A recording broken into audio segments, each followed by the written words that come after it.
कम कपड़ा गजब के नखड़ा रील बनावत तारी, कहाँ गई संस्कार सभ्यता, हाय रे भारतीय नारी। नमस्कार प्रणाम, हम विश्वजीत। आजकल महिला लोग सोशल मीडिया पर अपने आप के फेमस करे खातिर कौनो हद तक गुजर जाता लोग। शरीर पर कपड़ा ना होखो, गंदा गंदा गाना होखो, गलत इशारा होखो, आ यही पर लोग फेमस बा।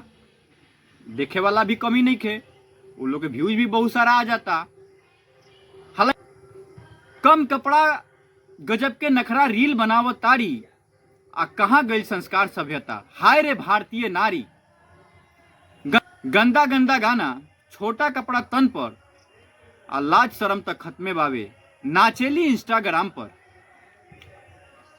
फॉलोअर बढ़ावे खातिर कौनो हद तक गुजर जाई हैं, आ घर परिवार डांटी तो ओकरो से ही लड़ जाई हैं।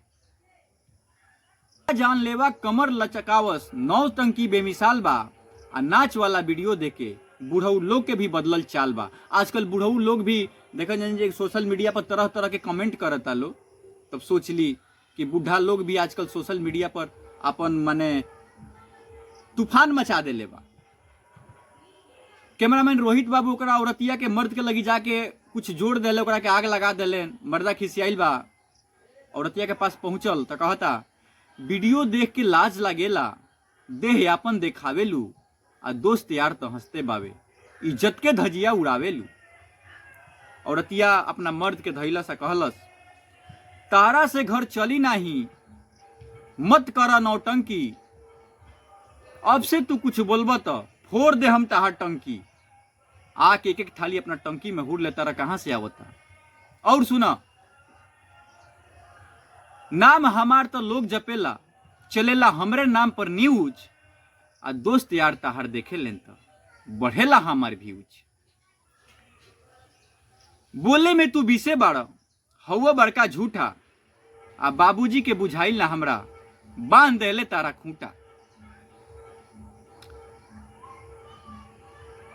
शादी से पहले तहारा घरे लाखों पर दिया जरत रहल, आ हमरा आवते तहारा घरे ऐसन काय आफत पड़ल, काहे बर्बाद हो गई लो।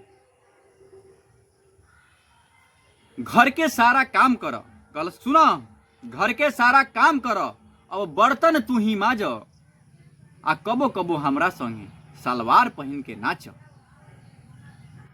मरद तो सुनलस तो कलस कि भाई एकरा से बोलल ठीक नहीं, हम एगो बोलेम तो ई चार गो बोली।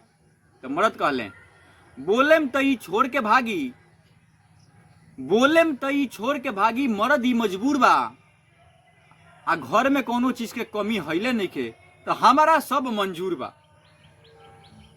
तो मॉडर्न युग के ब्यार चलल बा, ऐसे ही लोग पगलाई, आ पश्चिमी सभ्यता बा पांव पसरले, नौटंकी देखलाई।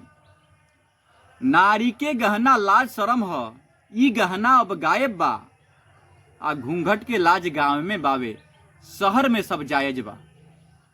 चहक दहक सोशल मीडिया के जे केहू उतर जाई, कितनो केहू शर्मात होखो, आके पर बिगड़ जाई।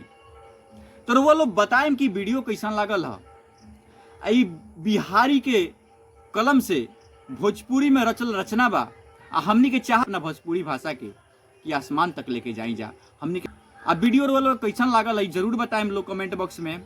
आ चैनल के सब्सक्राइब ना कैले हो तो चैनल के सब्सक्राइब करें लोग। फेसबुक पेज बा जय बिहार टीवी 21, ओकरा के फॉलो जरूर करें लोग। आ कौन चीज पर वीडियो बनाई जा आगे रोवा लो जरूर बताएं लोग। धन्यवाद।